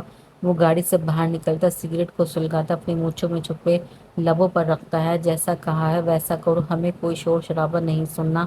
ان میں سے ایک ملازم اس گھر میں داخل ہو جاتا ہے، پھر تھوڑی دیر بعد وہ باہر آتے کچھ کہتا ہے۔ کام ہو گیا ہے سائی سرکار! اس کا کہا سن مقابل شخص کے چہرے پر شیطانی مسکراہٹ رونما ہوئی۔ تم یہاں پر کیا کر رہی ہو حوریہ؟ یہ سب ٹھیک تو ہے اتنی رات کو یہاں پر؟ حاشر ہمیشہ کی طرح ٹیرس پر جا کر سگریٹ پینا چاہتا تھا، مگر وہاں پر حوریہ موجود تھی۔ کچھ نہیں، بس رحمہ کے لیے بہت پریشان ہوں۔ وہ ایسی نہیں ہے، تم تو اس کو اچھے سے جانتے ہو، وہ ایسا کچھ بھی نہیں کر سکتی۔ حوریہ کے ساتھ والی کرسی پر بیٹھے حاشر نے ایک نظر آسمان پر ڈالی، جبکہ حوریہ بھی وہیں کی طرف دیکھ رہی تھی۔ میں نے کب کہا کہ رحمہ ایسی ہے؟ وہ میری چھوٹی بہن ہے حوریہ، اور رہی بات اماں سائیں کی جو کچھ دن ناراضگی دکھائیں گی پھر خود ہی پیار سے بات کریں گی رحمہ سے۔ آنکھیں کسی تارے پر روکی تھی۔ آپ ٹھیک کہہ رہے ہیں، مگر وہ لڑکا میں نے سب پتہ کروا لیا اس کے بارے میں، ویسے تو مجھے اچھا معلوم ہوا ہے، مگر پھر بھی میں کچھ نہیں کہہ سکتا، اللہ سب جانتا ہے۔ آپ ٹھیک کہہ رہے ہیں حاشر سائیں۔ حوریہ کرسی سے اٹھتی ہے۔ کدھر جا رہی ہو؟ بے اختیار زبان بولی تھی حوریہ نے پیچھے مڑ کر دیکھا تھا۔ اپنے کمرے میں سونے جا رہی ہوں۔ کیوں کوئی کام ہے؟ نہیں بس یوں ہی پوچھ لیا، اب جاؤ رحمہ کو بھی ذرا دیکھ لینا، خود بھی ٹینشن نہ لیتی رہنا۔ حاشر نے واپس نظر آسمان کی جانب کی۔ آپ بھی سونے چلے گئے؟ رات بہت ہو گئی ہے حوریہ کہتی وہاں سے چلی گئی۔ حاشر بھی اس کے جاتے ہی سگریٹ کو پینے لگتا ہے۔ یہ منظر ایک بڑے سے ادارے کا تھا جس کی کی چھوٹی سی دیواریں بنی ہوئی تھی۔ ملازم اس کے ساتھ کھڑے تھے۔ مولوی سے کہنا آج جو نکاح ہونے جا رہا ہے اس کی خوشی میں جو مانگے گا تجھے وہ دیا جائے گا، اور جا کر دیکھ اسے ہوش آیا ہے یا پھر نہیں۔ وہ ملازم کو حکم سناتا دل فریب مسکراہٹ دباتا ہے۔ ملازم بھی اپنے کاندھے پر بندوق کو لٹکائے وہاں سے چلا گیا، مگر جب کچھ دیر بعد آیا تو وہ چہرہ پک ہوا پڑا تھا۔ کیا ہوا ہے تجھے جو یوں بنا کر پھر رہا ہے؟ آج تو یہ اپنی شکل کو ٹھیک کر لے، تیرے سائیں سرکار کا نکاح ہے آج۔ دلاور ہنستے کہتا ہے سائیں سرکار وہ لڑکی بھاگ گئی ہے یہاں سے، پتہ نہیں کہاں چلی گئی ہے۔ ہم نے تو اس کو بے ہوش کیا تھا، مگر پتہ نہیں کب وہ ہوش آیا اور بھاگ گئی۔